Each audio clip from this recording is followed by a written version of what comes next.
थे दिल्ली से अरविंद केजरीवाल। इसके अलावा पूरी कैबिनेट इस वक्त उनके साथ थी। आम आदमी पार्टी का हर हाथ तिरंगा कार्यक्रम चल रहा था, राष्ट्रगान चल रहा था।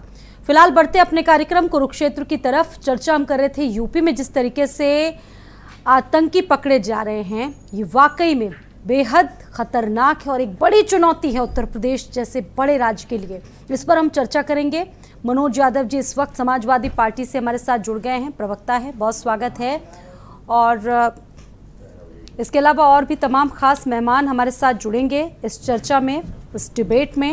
लेकिन बड़ा सवाल ये है कि उत्तर प्रदेश के कई जिलों से लगातार इस तरह की खबरें निकलकर सामने आ रही कि कई आतंकियों को पकड़ा जा रहा है। इससे पहले आपने देखा होगा सहारनपुर, उससे पहले आजमगढ़ और हाल फिलहाल कानपुर से भी एक आतंकी को पकड़ा जाना ये दर्शाता है कि इनका नेटवर्क कितना बड़ा हो गया है यूपी में, और लगातार जो इनकी जड़ें हैं वो गहरी होती जा रही है उत्तर प्रदेश जैसे राज्यों के लिए।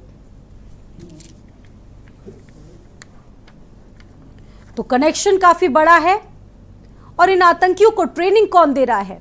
आपको बता दें कि कुछ ऐसी तमाम घटनाएं इनसे निकलकर सामने आई हैं जिसमें मंसूबे इतने खतरनाक थे इनके कि नुपुर शर्मा की हत्या करना चाहता था, फिदाइन हमले को 15 अगस्त वाले दिन अंजाम देना चाहता था, यानी कि यूपी को एक बड़ी साजिश के तहत दहलाना चाहता था। और पाकिस्तान से सोचिए हमले का निर्देश इन्हें मिला था। 15 अगस्त से पहले बड़ी साजिश को यूपी एटीएस ने नाकाम किया है और यूपी एटीएस इसे बड़ी सफलता मानकर चल रहा है। और इस पर हम चर्चा करेंगे। हमारे साथ मेहमान खास जुड़ गए हैं। परिचय आपसे करा दें, मनोज यादव समाजवादी पार्टी से, और कांग्रेस से हमारे साथ विकास श्रीवास्तव जी जुड़ गए हैं। बहुत स्वागत है आप दोनों का। शुरुआत करते हैं मनोज जी आप ही से चर्चा की। सर, देख रहे होंगे हाल फिलहाल में तमाम घटनाएं आपने सुनी होंगी, आजमगढ़ की सुनी होगी, सहारनपुर की सुनी होगी, और अभी कानपुर। आतंकियों को पकड़ा जा रहा है उत्तर प्रदेश में। कितनी बड़ी चुनौती है और किस तरीके से देख रहे हैं, कैसे टैकल हम कर सकते हैं?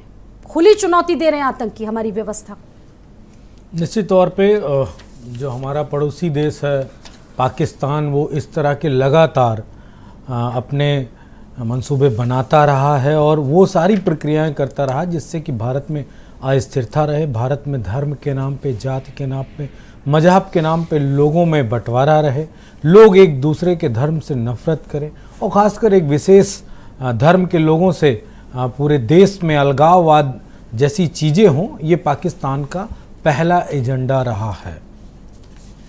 और आज की प्रक्रिया में जिस तरीके से तमाम सारे आतंकवादी उत्तर प्रदेश में पकड़े जा रहे हैं और देश में भी, चाहे वो जम्मू कश्मीर का हिस्सा हो या और तमाम सारे राज्य हों, वहाँ पे आतंकवादी गतिविधियाँ बढ़ रही हैं।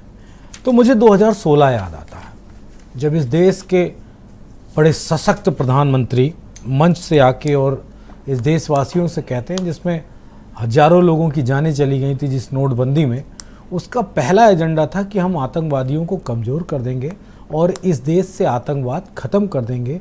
चूँकि जो ब्लैक मनी है, जो तमाम सारा नकली पैसा, उसके ज़रिए इस देश में आतंकवाद पनप रहा है। मैं इस बात का जिक्र इसलिए कर रहा हूँ कि जब कोई सरकार कोई ठोस कदम उठाती है आतंकवाद से लड़ने के लिए, इससे पहले उग्रवाद से भी लड़ने के लिए कांग्रेस की सरकार ने कई ठोस कदम उठाए हैं और उसके परिणाम भी सामने आए हैं। तो अगर बीजेपी की सरकार ने कई ठोस कदम उठाए आतंकवाद को ख़त्म करने के लिए, तो फिर ये परिणाम आज क्यों देखने को मिल रहा है? अगर ये परिणाम आज पूरा देश देख रहा है कि उत्तर प्रदेश में एक महीने में 3 आतंकवादी पकड़े जाते हैं। इससे पहले प्रेशर कुकर वाले आतंकवादी भी पकड़े गए थे। मैं लास्ट ईयर याद दिला देना चाहता हूँ। ये एक प्रक्रिया है, इसमें किसी तरीके का कोई समाजवादी पार्टी नहीं करती। हर साल एक साल में रिपीट होती है तस्वीरें। उसके पीछे का कारण है पाकिस्तान। मैं स्पष्ट रूप से कह रहा हूं, उसके पीछे का कारण है पाकिस्तान। अगर पाकिस्तान जैसा देश भारत के साथ इस तरह की नापाक हरकतें हर दिन करना चाहता है और करता है, तो फिर इस देश के प्रधानमंत्री लव लेटर क्यों लिखते हैं पाकिस्तान को? ये मेरा सवाल है भाजपा से। फिर इस देश के प्रधानमंत्री इस देश को बिना बताए पाकिस्तान क्यों चले जाते हैं? ये मेरा सवाल है बीजेपी से। और तब इस देश के प्रधानमंत्री क्यों पाकिस्तान के प्रधानमंत्री को शपथ ग्रहण समारोह में बुलाते हैं? ये भी मेरा सवाल है। जब इतनी नापाक हरकतें कोई देश हमारे साथ कर रहा है लगातार, तो इस देश की सरकार कर क्या रही है? इतने मधुर रिश्ते क्यों किसी देश से बनाना और रखना चाहती है जो सिर्फ और सिर्फ नफरत फैलाना चाहता है। मैं दूसरी टिप्पणी पे आना चाहूँगा। जो काम स्वाति जी पाकिस्तान का था, पाकिस्तान इस वक्त अपने देश में बड़ा खुश है, अंगूर के गुच्छे लटका के खा रहा है और मज़े से भारत को देख रहा है बैठ के वहाँ से। कारण जो काम पाकिस्तान करता था इस देश में नफरत फैलाने का, एक भाई को दूसरे भाई से लड़ाने का, धर्म के नाम पे, मजहब के नाम पे, वही काम तो आरएसएस और बीजेपी कर रही है। बहुत खुश है वो। आप देख लीजिए, पूरा उठा के देख लीजिए, जिस तरीके से भाजपा की सरकार ने इस देश की गंगा जमुनी तहजीब को डाइवर्ट किया है, बांटा है, नफरत फैलाई है, जहर घोला है, ये किसी से छुपा नहीं रह गया है। तो मैं बीजेपी के वो लोग, सत्ता में बैठे वो लोग और वो पुलिस के अधिकारी जो बड़ी बड़ी बातें अभी टीवी चैनल पे आपके कर रहे थे, उनको भी बताना चाहूंगा, एलआईयू को भी बताना चाहूंगा कि थोड़ा सा अपनी सरकार के मंत्रियों को, नेताओं को उन नफरत वाले बयानों से भी दूर रखो, जिससे कम से कम इस देश की गंगा जमुनी तहजीब बनी रहे। बाकी मैं इस बात को बड़े कठोर तरीके से सरकार से पूछना चाहता हूं कि आपके मंसूबे आतंकवाद से लड़ने के जो थे और जो खत्म कर रहे थे, वो सब सामने क्यों आ रहा है? ये सरकार स्पष्टीकरण दे।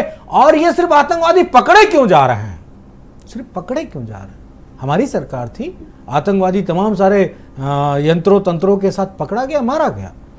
कांग्रेस की सरकार रही है, आतंकवादी पकड़े गए, मारे गए, उड़ा दिए गए, 2 सेकंड नहीं लगा। ये पकड़े जा रहे हैं, कोई वीडियो बनाने वाला मिल रहा है, कोई व्हाट्सएप करने वाला मिल रहा है, कोई प्रेशर कुकर वाला मिल रहा है। ये थोड़ा सा सरकार को स्पष्टीकरण देना चाहिए। ठीक है, विकास श्रीवास्तव जी हमारे साथ जुड़े।